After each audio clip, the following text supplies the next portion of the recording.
40, verse 34. Here it is. Then a cloud covered the tent of the congregation, and the glory of the Lord filled the tabernacle. And Moses was not able to enter into the tent of the congregation because the cloud abode thereon. And the glory of the Lord filled the tabernacle.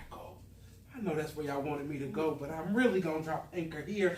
And when the cloud was taken up from over the tabernacle, the children of Israel went onward in all their journey. But if the cloud, somebody say, but if the cloud, were not taken up, then they journeyed not till the day that it was taken up. For the cloud of the Lord was upon the tabernacle by day, and fire was on it by night, in the sight of all the house of Israel throughout all their journeys. Amen. You may be seated in the presence of the Lord. I hope you get your pen ready because I want to give you some substance today. I want to talk from the subject, stop. Sound crazy, right? No, that's it. Stop. The Lord literally sent me to church today to tell believers in this room to stop. We live in a world of go. We live in a world of you got to do it, you got to do it, you got to do it, you got to do it now. We live in a world of wake up, fill the agenda. We live in a world of doctor's appointments and children appointments, daycare appointments. And we live in a world of job appointments, dental appointments, specialist appointments. We live in a world of light bills, gas bills, water bills. We live in a world of go, go, go, go, go. But God asked us now to stop. It is really antithetical to the current Christian movement because the current Christian movement is so progressive that it thinks that progress is found in going. Can I submit to you early in this message that you do not gain progress with God by your go? The more you do does not mean the more you have with God. Oh, I need to help you understand Christian economics because in our world, the more you do normally means the more you have. But in your walk with God, the more you do does not necessarily indicate the more you have. Can I tell you that the greatest moments I've had as a Christian have not been during my chase after, but it has been in my silent solitude moments where God speaks directly to me and it's just him and I. But I am concerned that God doesn't get the opportunity to have just you and him time anymore. Can I ask you a question? When is the last time that you gave God an intimate moment where it was not intended for you to share with anybody else but just him? Yes. And I'm not talking about your prayer on the way to work while you listening to your gospel music. Hallelujah. I ain't mad at nobody. I'm not talking about the fly-by-night prayer you give God when you give him grace. But I'm talking about when is the last time you spent intentional time in God's presence. God is requiring and requesting us to stop now to spend intentional, intimate time with him. Yes. The word of the Lord, if you miss everything else that the whole message is about, please remember this simple thing. I need to stop.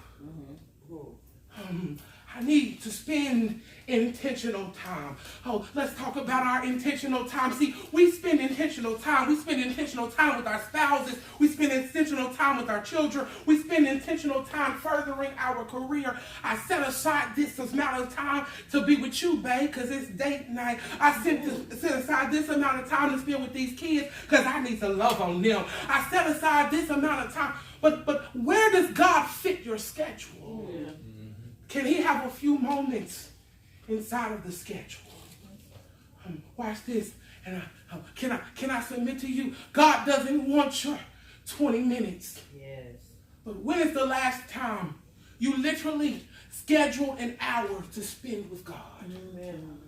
Can I share some of my personal devotion time? It ain't about me, it's about us. But I want to share with you that there are moments when God will send me, y'all can call it crazy if you want to, at 2 o'clock in the morning, he'll send me back to this church to sit in one of these seats just to spend intentional time with him.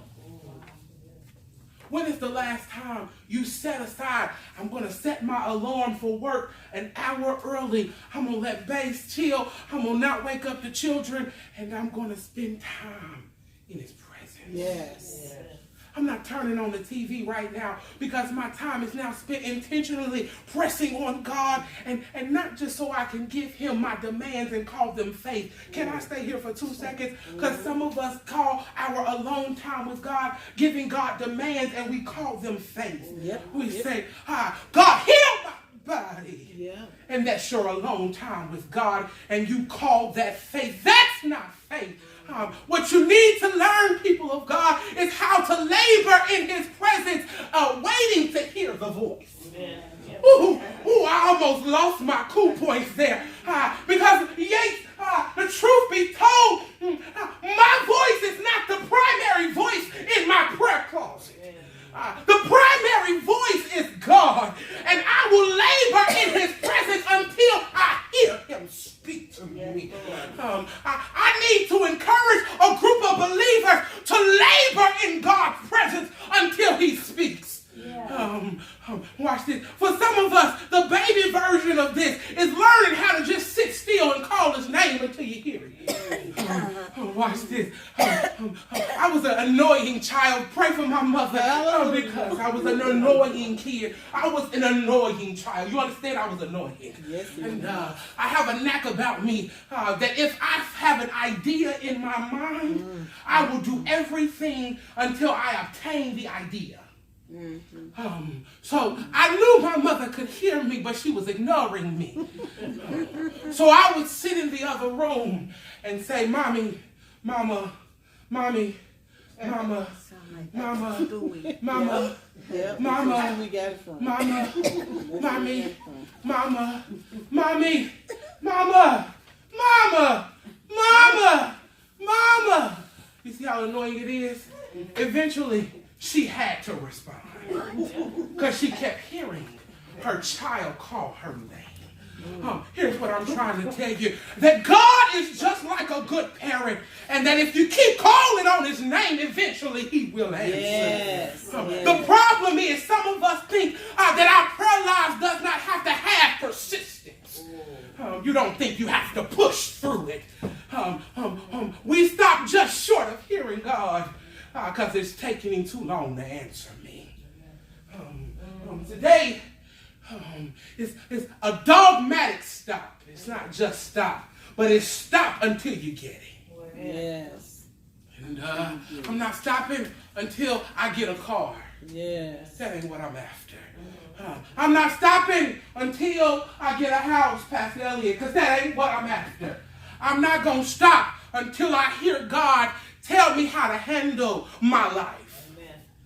You see, that's the problem with most Christian people. We think that we need to call God until he gives us a blessing.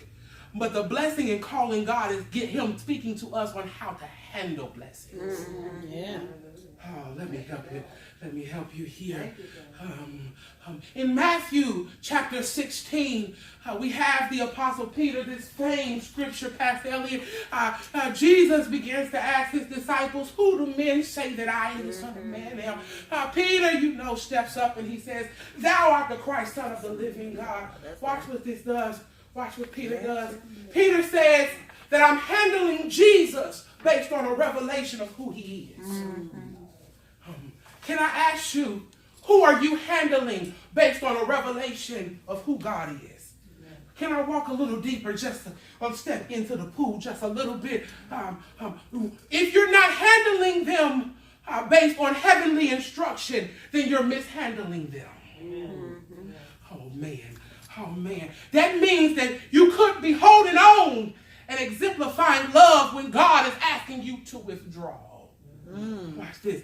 It looks like the right thing to do, but it doesn't have heavenly instruction behind it, so it's sin.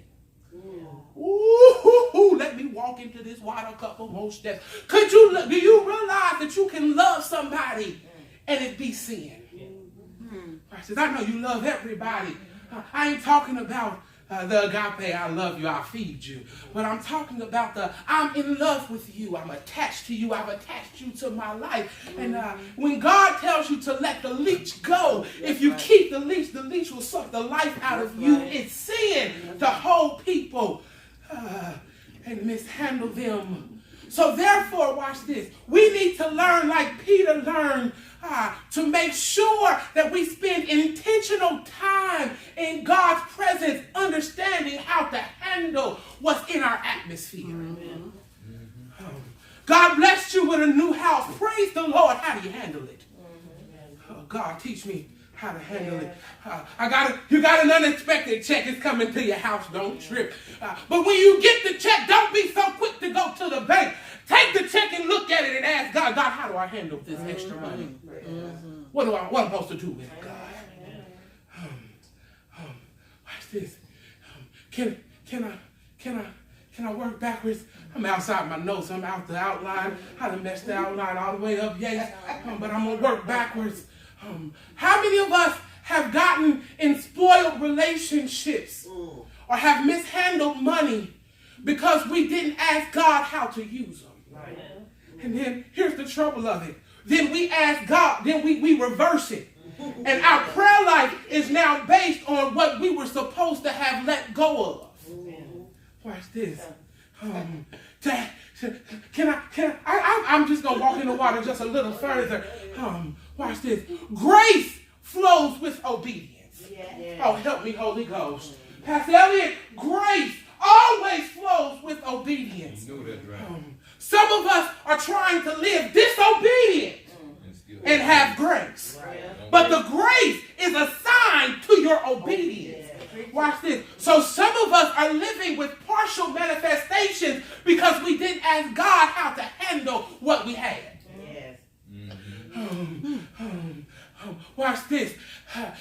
The unexpected check could, y'all excuse my drug dealer language, the unexpected check, you could flip it and it could become millions. If you allow God to tell you how to handle the increase. But so many of us, watch this, eat seed and get sick because we didn't listen to the instructions. Help us tonight. Help us this morning to understand how to stop. I'm going to give you 3 key principles to how to effectively stop. The first one is you have to listen.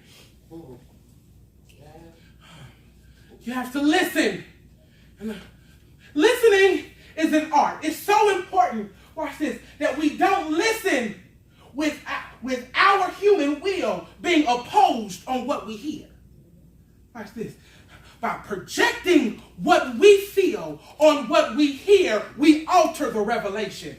Oh, I gotta work. I gotta go to work. You're gonna learn something today. When God tells you go east, you can't assume that you know what is east. You must stay in a stock position until you've gotten the full revelation.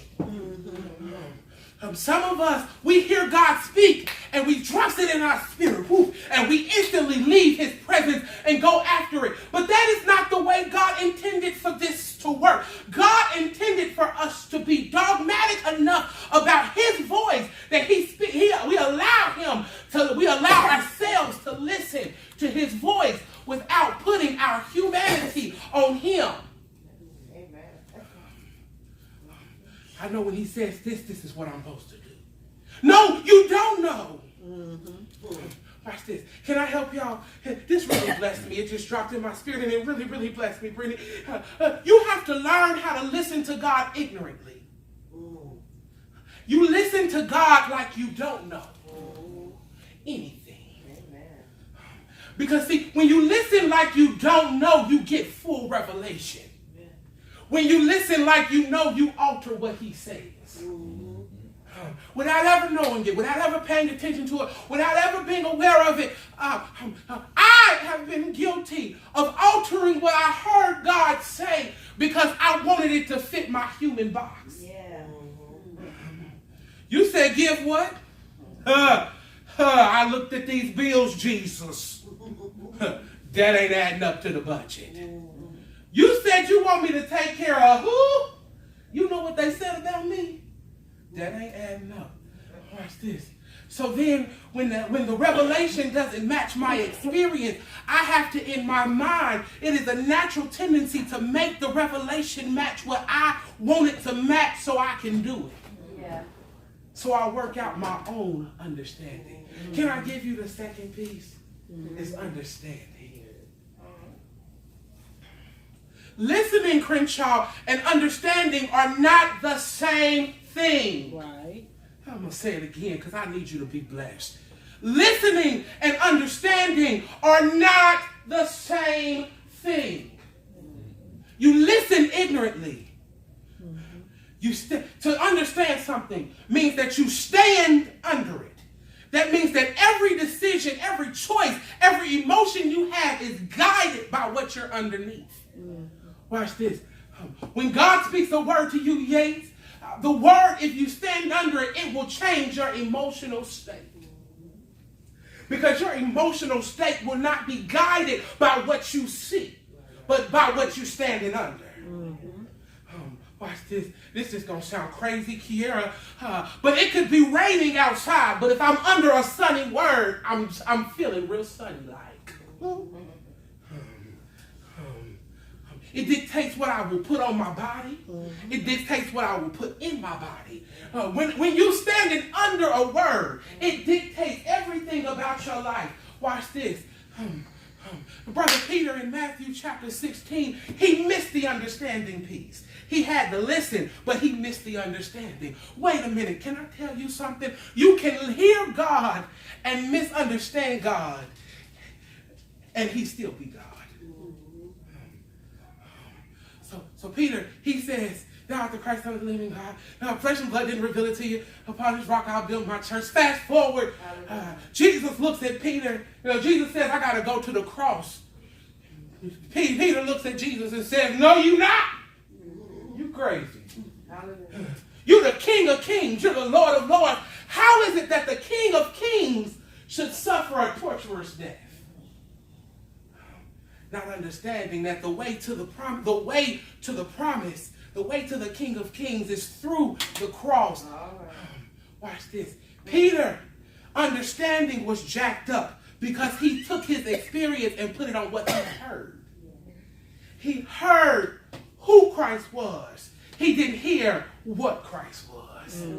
Watch this. In the understanding portion, you allow God to develop for you a plan on how to implement what you heard. I'm developing my faith plan here. I heard God speak to me. I heard what he said. And most people, Lori, stop when they hear God. But I stay in his presence until I understand what he said enough to do step 3, which is obey.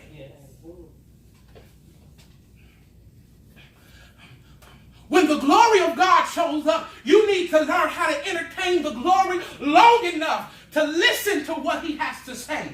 Make sure that you have an understanding of what he has said so that when the glory moves, you can obey. Most of us lack in the area of obedience because we lack in the area of understanding. God help me, Holy Ghost. We're going to charge somebody's faith. I feel somebody about to walk into something extraordinary in this room. I feel God about to outpour himself on you like you've never experienced before. And this time he's going to pour the glory and you're going to have a container to carry it in. That's what this message is about. It's about giving you the container to carry the glory.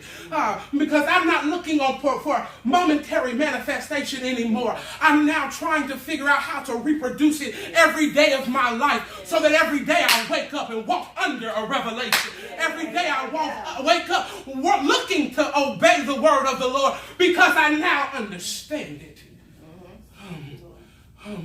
You have to spend time between listening and obeying to ensure understanding.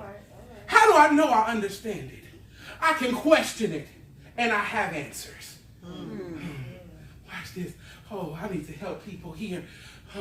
I can question the experience, and I have answers. God said go east. But he said go east because there's a promise for me that's lying just beyond my horizon. Watch this. I can endure going east and whatever east may bring when I understand that east is for my better. It's even heavier than that. I've already gone west. I tried west. So now east is a little easier because I understand God has my best interest at heart. Some of us need to spend time. That's very general. It's very vague, and I understand it, but I believe you can fill in the blocks. Make sure you understand and obey. Exodus, I'm at my text and I'm almost done. Exodus chapter 40 tells us that the children of Israel refused to move when the cloud showed up. Now, if you know me at all, I'm very analytical. I need to understand what this cloud was. We done seen the cloud this whole trip through the book of Exodus. We've been rocking with this cloud for a while. But God finally informed me of what the cloud was. Let me help these future meteorologists in this room. A cloud is only water vapor. That's all a cloud is. But watch this. Newsflash. There's water vapor in this room and we can't see it. There's water vapor outside and you can't see it. There's water vapor in Africa, in Australia, in Antarctica. There's water vapor literally in all of our atmosphere. That's right, school teacher. There's water vapor everywhere. Kind of like God. He's everywhere. Watch this. But the children of Israel understood God was everywhere, but they stopped for the cloud. So what makes the cloud materialize? Watch this. Water vapor all collects in one space at one time, and it becomes visible. Watch this. Whenever the hand of God materializes in your life, stop. Oh, man. I'm going to help somebody walk it out today. You hear me? We're going to walk out faith today. Whenever you see the hand of God materialize in your life, you must learn that this is the moment to stop. Don't move. Don't go any further. Watch this. Can I give you a deep truth? Tell them people hurry up, come on in if they coming in because I need to work. Amen. Look at this brother right here. Oh, bless you, sir. Amen. Amen. Amen. Amen. We're in the middle of working right now, brother. Hallelujah. Amen. Amen. Amen. The hand of God materializes in the cloud. I'm working on it. The hand of God materializes in the cloud. Here's why we in Exodus 40, man. We just went over this cloud. You've been here before, so we can talk like this, right, Brother Michael? The cloud of the glory of God in the book of Exodus, it shows up all over the place. Well, in Exodus 40, it takes over the tabernacle, and every time it takes over the tabernacle, the children of Israel stop and don't move. So we're trying to figure out, what's the cloud? Discovered, man, that a cloud is a group of water vapors. I like how I double-clutched and reviewed that thing just in case you missed it in your notes. A cloud is when a group of water vapors all collect together at one time. Now, believe it or not, brother, you sitting right now in a room full of water vapor. I don't know where y'all drove from. When y'all drove from, while y'all was driving, there was water vapor in the car and outside the car. It's everywhere. But the cloud is visible when it all comes together at one time. The sermon subject is learning how to stop. Just stop. When the hand of God materializes in your life, you have to learn that this is the moment to stop. most people, the natural inclination is when I see God doing a work, it's now time for me to go. I got to do it. I got to go get it. I got to go after it. I see God doing what my faith has been praying for. And when God does what my faith has been praying for, I need to go after all of it. I want it all. Yeah. But in order to get it all, you have to learn how to stop. Watch this, Pastor Ellie. God gave it to me, and it blessed my whole life. God said that if people move while I'm materializing my word, then they'll get the glory. Yes. Watch this. People will get you without you ever saying it. People will give you credit for God's move because you were walking while He was working. Oh man, you got to stop when God starts showing up because it's now time for you to pull back and let Him do the work. Watch this. Watch this. I had an old school grandmother. Yeah. I love my granny. She gone on the glory, but I love her. I love her a lot. And, we had this tradition. Whenever it rained, she was old school enough to make us sit down. Turn the TV off. It's raining. The Lord's working. Unplug the phone. The Lord's working. So it's really retarded. If you know me personally, you know that for real, if I'm at home and it starts raining, I turn everything off in my house and I go sit on the porch. Like my grandmother used to do. She shared a story with me, Lori, one time. She said that she was a little girl and they were in the living room and they were playing and they were loud and her mother taught her to be quiet when it was storming outside because God was working and they wouldn't sit down. And so a lightning bolt, she said, Nissa came in one window and danced around the room. She said the lightning bolt just moved through the room, scared her so much so that for the rest of her life, she didn't move when it was storming. That's right. Because God was working. That's right. What would our lives be like if we understood that when God starts working, we need to stop? Yeah. Oh, man.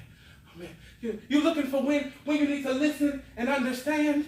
You need to listen and understand when the hand of God starts producing what you've been believing.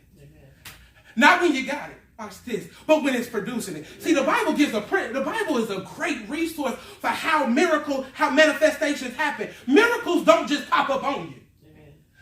Watch this. They actually start producing themselves underneath the surface. Yeah. Most people don't celebrate them until they see them. My mama testified today, so I'm going to testify for her. God healed my mama's body. We were looking to have open heart surgery on Tuesday of this week, but the doctor went in and couldn't find nothing. How about that? Watch this, though. This is what you got to understand. See, you learn how to celebrate. We have to learn how to celebrate seed. Yes, right. See, before we ever called a cardiologist, we had already prayed. Yeah. Yes. Watch this. It's working under the surface. Palpitations have started to slow down. It's working under the surface. Watch this. Now, when it starts to slow down and we see a blade, watch this. First, a blade. When you see the blade of what you've been praying for, when you see a snippet of what you've been believing God for, you need to stop. Ask God, how do I handle the blade? Yes. I see you healing, but how do I handle it? Watch this. Sister Sandra, I got this saying between me and my mother right now. You're not sick, you're being healed. Slow down. Mm-hmm. Watch this. Because when God is healing you, you have to learn how to slow down long enough to let Him heal you. Now watch this. In a couple of months, I'm going to give her a new phrase. And it's going to be, you need to go to work so He can build your strength. Watch this. The wisdom between the two is key. Watch this. Here's how you handle the blade. You slow down and let God heal. Yes. And then when God gives you the blade and the ear, watch this. It's almost harvest time. It's almost time to reap what God gave you. So then it's time to go to work. Now you can start exercising and doing all of this stuff. But before you exercise, you need to stop and pray. God, how do I handle this? Okay. I told you I was almost done. I didn't lie. I didn't lie. The cloud is the materialization of God's hand.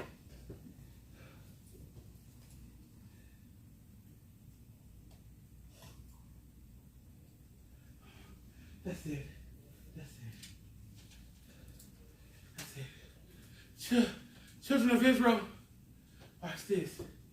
Said in this text, in Exodus 40, yes, they say, we won't move until he completely gives us the understanding of now.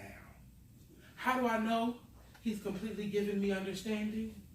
The material is his hand is moving back. Watch this. So I should move forward. Can I teach you like this? Tracy, it's good to see you. When God's hand is moving, we must learn to stop. But when God's hand has pulled back, we must learn to move. Most of us have this soul backwards, bro. We have this soul backwards. We got it so twisted. We think, I see God, I move. But no. You see God, you sit still. Let him work. And then you move because watch this. The Bible declares in Exodus 40 that this isn't a one-time occurrence. That the cloud showed up often. Watch this. He's going to show up again, Brittany. But he's not going to show up again in this place. Oh, man. I gotta go. I promise you, I'm really, really close. But you have to learn. Watch this. Like they say, lightning doesn't strike the same place twice. God doesn't show up in the same place twice. All right. Watch this. Because it would be inefficient of God to show up in the same place twice. Let me help you. He showed up to heal your body of one thing. Watch this. With every healing, Crenshaw, comes understanding. That means he gave you some steps to preserve the healing he gave here. He would then be an inefficient God to show back up at the same place he's already healed. Right. Because he already gave you understanding. He gave you steps. Right. Watch this. I told you, I'm going to bring it full circle. I told you that where obedience is, there's grace. And where there's no obedience, there's no grace flowing. Right. Watch this. So if he showed up, he gave you steps on how to gain the manifestation in this area. Stop expecting God to show back up here. Yeah. The job now of every believer, when God has shown up and given you understanding, is for you to move to the next place. Right. The problem with too many Christians, watch this. I know it's going to sound really against the whole theme of the message. It's that they stayed too long. Or they haven't stayed long enough. I'm about to close. I'm about to go to the crib. You see how I close that Bible? I believe I've given you what the Lord has ordained me to give in this hour, which is to stop. Stop. Stop and hear God. Stop and listen for his voice. Stop and call him until he answers. Stop and gain understanding on how to handle your relationship. Stop and gain understanding on how to handle your financial resources. Stop and understand how to repair your family. Stop and understand how to heal your body. Stop. Listen. Get understanding. And after you've gotten the understanding, start working. Yes. Obey the principle that God has given. Watch this. If you follow these 3 simple things, I promise you that your life will overflow with fruit. Yes. Watch this. Tracy, I'm a Baptist preacher. I get 7 closes. Oh, yeah. Every area of our life that has been barren has been because we didn't listen. We listened and didn't understand, or we understood and did not obey. Every area of our life. That's a hard truth. That hurt my heart. That broke my spirit when I heard God tell me. Because I looked at some stuff I knew I heard God about, but I hadn't got the manifestation. And God said, did you even understand why I told you? check myself like, no, I didn't understand. Neville, you can close that.